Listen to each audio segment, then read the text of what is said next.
Welcome, Stonegate Drive. I'm Carl Edwards, and I first passed through these gates to join the staff of Medfield State Hospital the year that John Kennedy became president.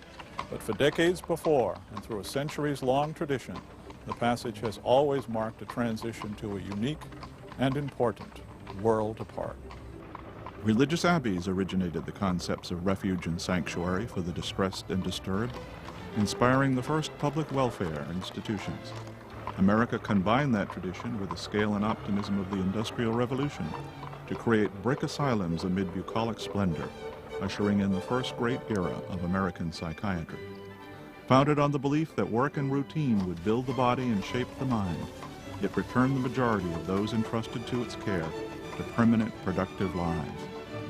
As the 20th century approached, encouraged by success yet straining under the emotional dislocations of mass immigration, the nation launched an ambitious commitment.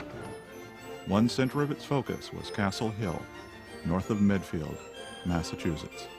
Overlooking the Charles River as it flows east to Boston, Medfield was built on a new architectural model, designed not to resemble a vast textile factory, but to reflect instead the ideals of a rural community. But true to its predecessors, it cultivated its natural surroundings and was planned for self-sufficiency, with a model farm, workshops, and complete agricultural diversity. At some 800,000 interior square feet, the institution dwarfed any skyscraper of its day, with an infrastructure unsurpassed until the rise of the great steamships of the 20th century. And at its center, like the heart of any New England village, was a meeting hall and chapel, its rising bell tower a landmark for miles around. But the inhabitants of this new community were not the only people attracted by the area's bucolic splendors. Finding the surrounding country rock-strewn and unforgiving, working farmers gladly sold out and moved on. Attracted by forest views and open fields, Boston society bought up large tracts and turned to fox hunting, commuting out by rail and later building homes befitting their holdings. The valley rang with the sounds of hunting horns and hunt balls, the sporting fields and breeding grounds of future Olympic athletes, senators, governors, and jurists, nurturing in their midst some of the largest conservation areas of any urban setting. And since their beginnings, more than a century ago, the hunt and the hospital have been intertwined. George Clark was the first physician at Medfield. When there was no health insurance, doctors routinely gave free care to whatever percentage of the community they felt was their responsibility. And he had a society practice that I think he wasn't shy about charging, probably. When he felt that he had paid the requisite bills from that, then he came out here. There was no physical treatment given to the patients because they were considered to be very different in every way, so they were not even checked to see if they had cancer. If they had appendicitis, they were not operated on. It was thought perhaps mental patients didn't have appendicitis. They were so very different. So he conducted appendectomies on a kitchen table there, brought his own instruments, but that's what he did. He extracted abscessed teeth and operated for cancer and appendicitis and so forth. George Clark officially joined the board of the hospital in 1912, beginning a family tradition which would last for more than 70 years, during which Medfield would evolve into a major research facility and an educational center for the emerging disciplines of psychiatry and psychiatric nursing. In many respects, the social structure of the institution came to mirror that of the great estates which were forming around the hospital. Senior staff occupied impressive private homes, with their own domestic staffs, many drawn from the patient population. A formal world of prescribed roles and responsibilities, it provided both the security and constraints of predictability. I can hear them laugh yet. Those Irish girls with the red cheeks. And mostly Irish and mostly Canadians were up there at that time. Yet despite the realities, the popular media continued its fascination with mental illness, both mirroring and reinforcing the public's fears and superstitions. Speak as your physician. I need no cure. The Apothecary General of Bedlam, I order you. No. If you insist upon it, I must force you. Through wars and national crises, the hospital struggled, sacrificed, and mourned its losses. In the depths of the Great War, with the patients left largely to care for each other, their ages ranged from 4 to 84. Many were among the true heroes of the American home front, yet unsung slipped quietly back into their previous lives at the close of the conflict. When the troops returned, Nathaniel Clark was among them, ready to take up the mastership of the Norfolk Hunt. He became interested in the work at Medfield because of what my great-uncle had done there. And so although my father was not a doctor, he would have liked to have become one, but he was dyslexic and he was afraid that he wouldn't be able to do the studying. Nathaniel Clark also joined the hospital board. That seemed to be what real men did. When we would go around with my father on things he did, that was one of the things he did. So we went there. I don't remember the first time I went there. It was a lovely campus. It's, you know, up on a hill. It gets nice light all around. It's open fields. The Charles River goes right through the foot of it. The buildings are beautiful, very well-built Georgian brick buildings. And it was a pretty place to work because they had beautiful big trees and those beautiful big maples and elms and things. Lovely. When I was a kid, I had a garden. I didn't know anyone who didn't. It would, to me, have been a very reassuring thing to be able to go out and hoe some corn or pick some peas. And it was sure good food when there were mounds of it in the cool room there in the kitchen. They picked all the strawberries, those female patients, and the male patients did something else. They were working too. And they had a German fellow there, Maxie. He was a first-class tailor. And they tapped the shoes, you know, for the patients. There was a shoe shop. The patients liked to work. They were proud to be well enough to have a job. They were allowed to have some choice over which job they took. Their doctor might have assigned them to a job in the laundry, but if they hated it, they could negotiate another job either within the laundry or outdoors, depending on what was available. Pretty much the way it works in the real world, actually.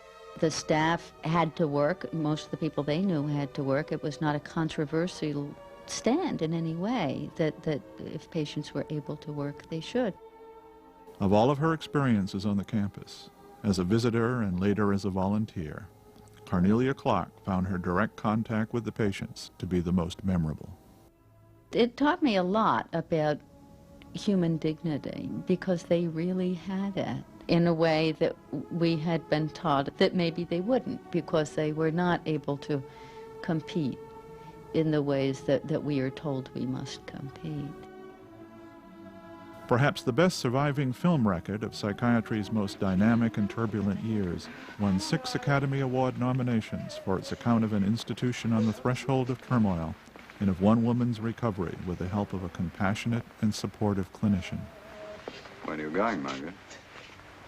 John was here today. He wouldn't take me home. I want to see my baby. He can't take you home to that crowded house with all his folks around. You know that, Margaret. Sometimes I forget. Because I want to see the baby so much. You will. Soon, Margaret. John's trying to find a place just for you and him. And the baby? The film introduced the public to a new tool which had ushered in the second great era of mental health treatment, a belief that behavior originates in the mind and that insights into thought and belief, psychoanalysis, provides the key to recovery. You didn't get sick only because of the dog. A clinician's medical degree now shared a place of honor with a psychoanalytic couch and a picture of Sigmund Freud. It all starts long before you can even talk. Post-war social upheavals had placed extraordinary pressures on the mental health system. This morning we were asked to admit 43 new cases. Do you care to hear how many we actually could take?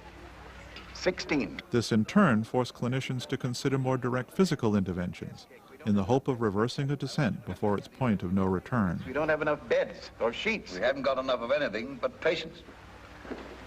Well, there's one more shortcut I can try. Don't be afraid, Mrs. Cunningham.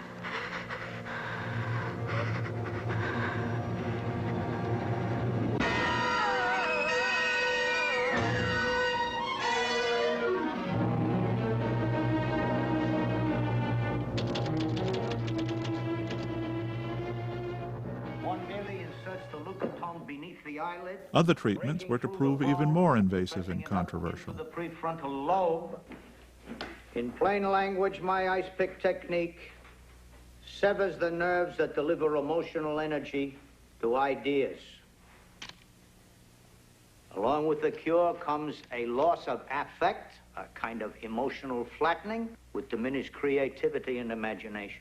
After all, it is their imaginations and emotions that are disturbed. However, this patient here will soon be leaving the hospital. And yet another treatment went on to inspire the modern jacuzzi. We had hydrotherapy for years. I saw some good results for that. My name's Cunningham, Mrs. Cunningham. I know, Mrs. Cunningham. What's yours? Jones. Miss? Don't rub it in. From the close of World War II until well into the 60s, Medfield and its counterparts across the country were home to thousands of patients, as well as hundreds of staff, many of whom lived in rooms like these off the skylit corridor high above the wards. Not just direct care staff, but painters, carpenters, hairdressers, groundskeepers, cooks, and bakers, all of the skills necessary to support a vibrant, working country village. With its normal share of pride and jealousies, it was nevertheless a world which united staff and patients around an ordered daily routine in which they would, together, laugh and cry, live and love.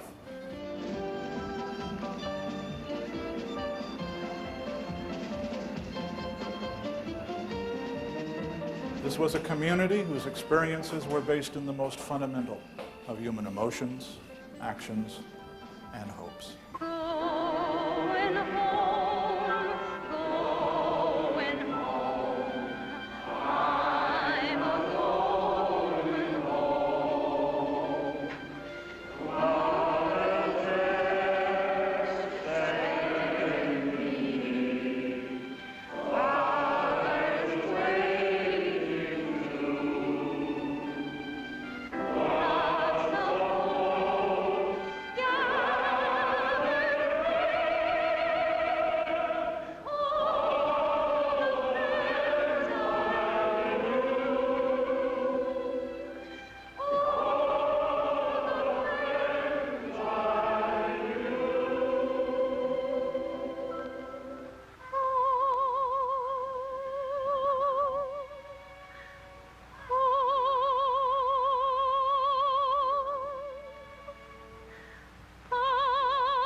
Am I going home?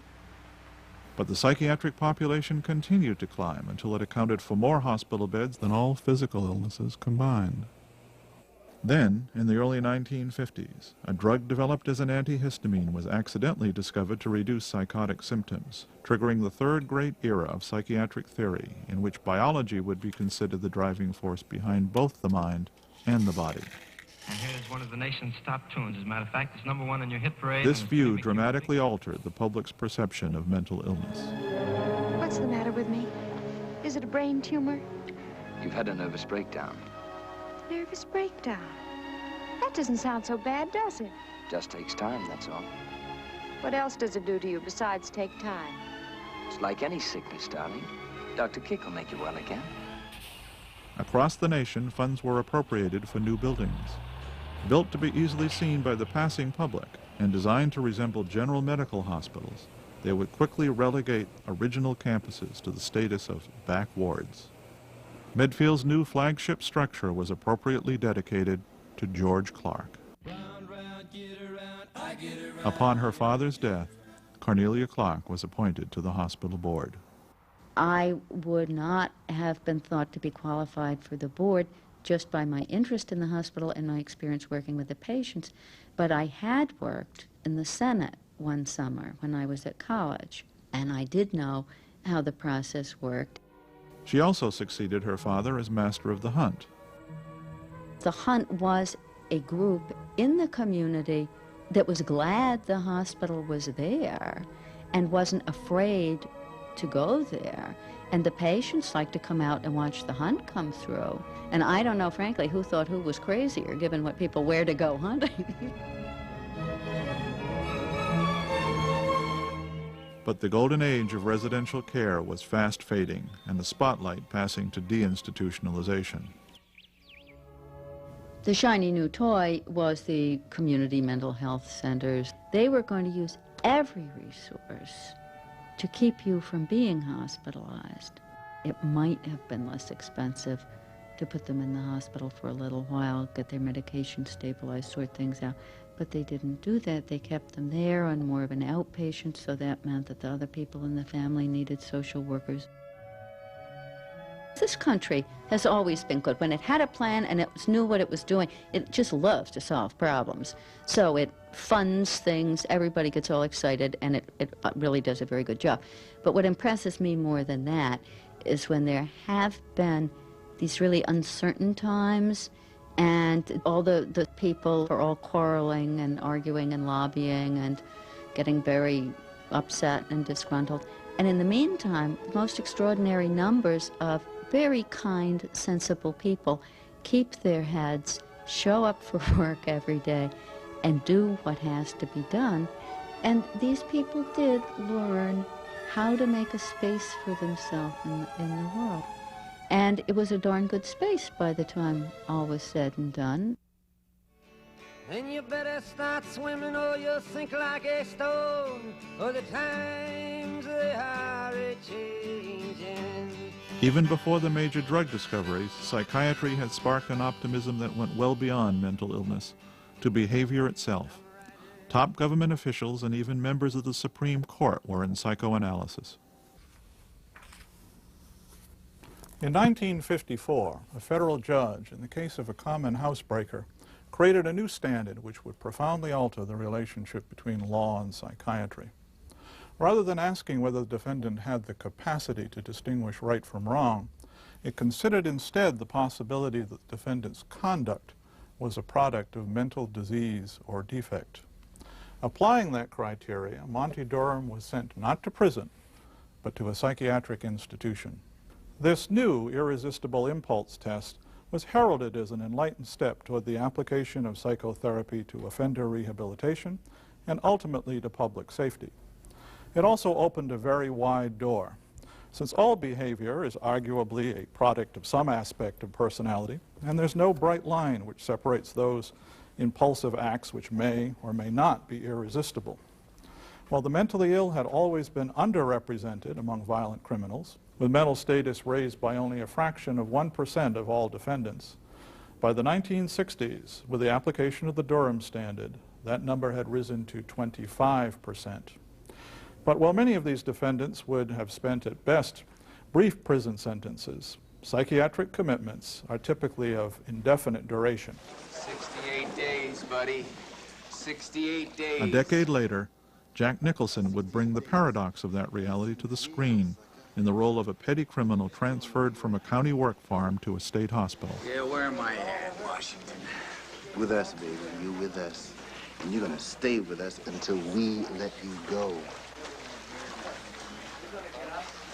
By the late 60s, another faction had emerged. Influenced by psychiatrist Thomas Saz, activist lawyers formed a mental health bar on the premise that mental illness was nothing more than a myth perpetuated to placate and control spirited dissidents. I mean, what do you think you are, for Christ's sake? Crazy or something?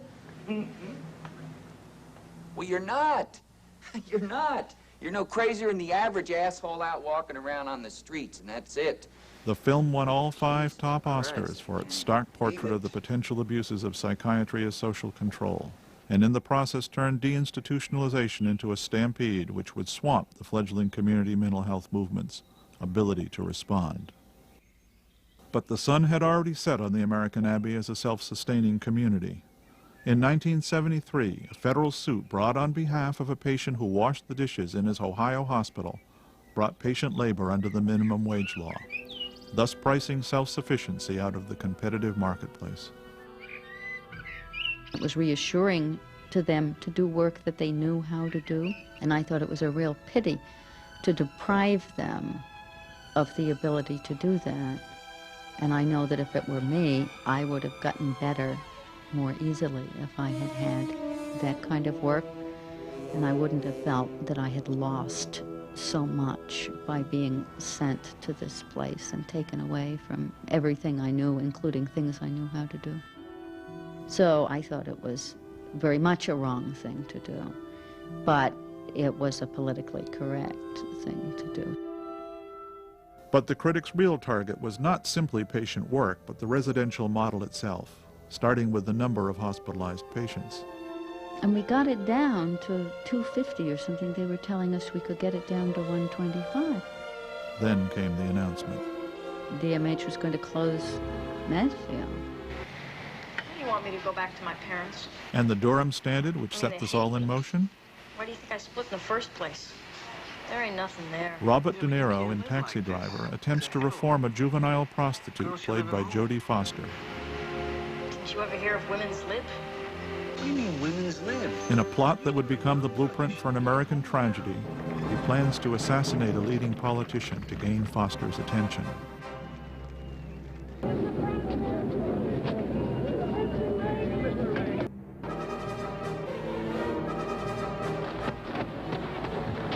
Horrified by what they saw as a spoiled rich boy's effort to impress a movie star, the public's response turned to outrage when John Hinckley was found not guilty by reason of insanity under the Durham Standard.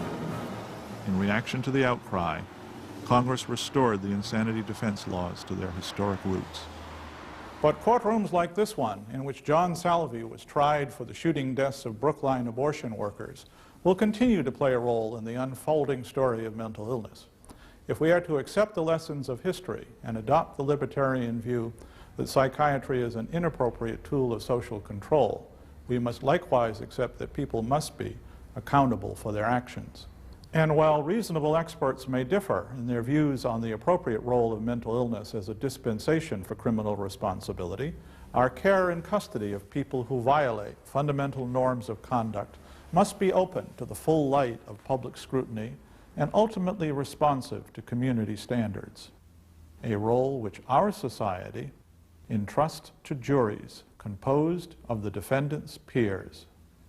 Today, the law and the courts, which now convene regularly within our psychiatric institutions, are an integral part of the mental health system, working to protect both individual patient rights and the interest of society. Supporting that process are secure facilities like the one behind me on the Medfield campus. But a quarter-century of experience has matured the mental health bar.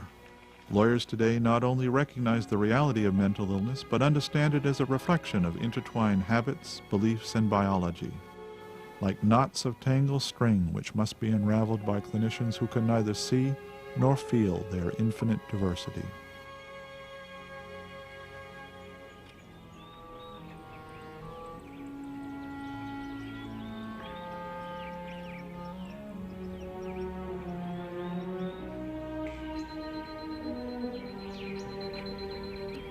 Today, staff no longer live on the Medfield campus. The private homes which once housed the senior staff are now home to patients preparing for their return to the community. They would have closed the hospital. There was so much, oh, well, you can't stand up to a national movement. And it turned out that there was something we could do about it. And that was, really getting a lot of information and having the hearing, raising the political temperature. Patients today prepare for jobs requiring skills which look to the future. And then change the color, maybe black. I like it. You like that? I like it. You want that? Yeah. Medfield now has an award-winning community garden.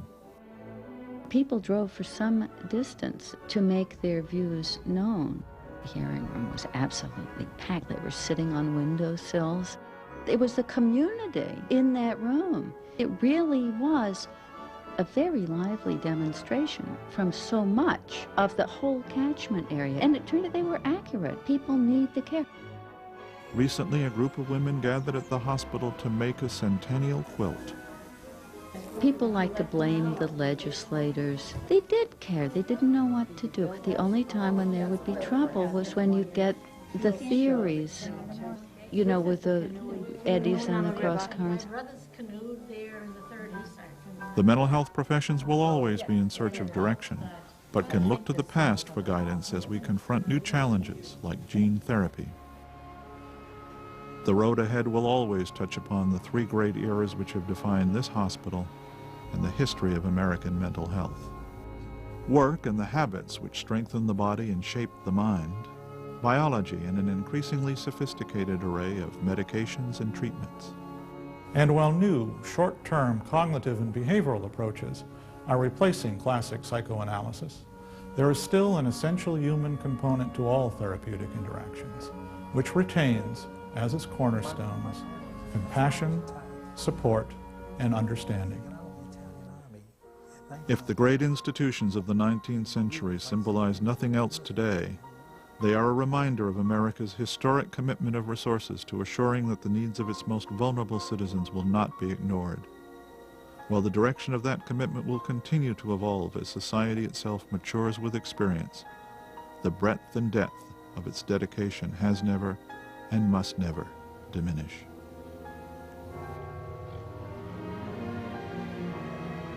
There were patients there who left and did not come back.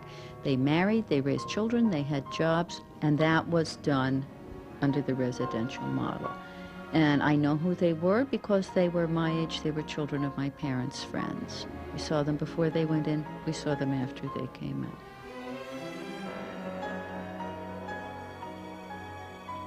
And it made it possible to see them as people on their way through life, and instead of isolated for just this moment.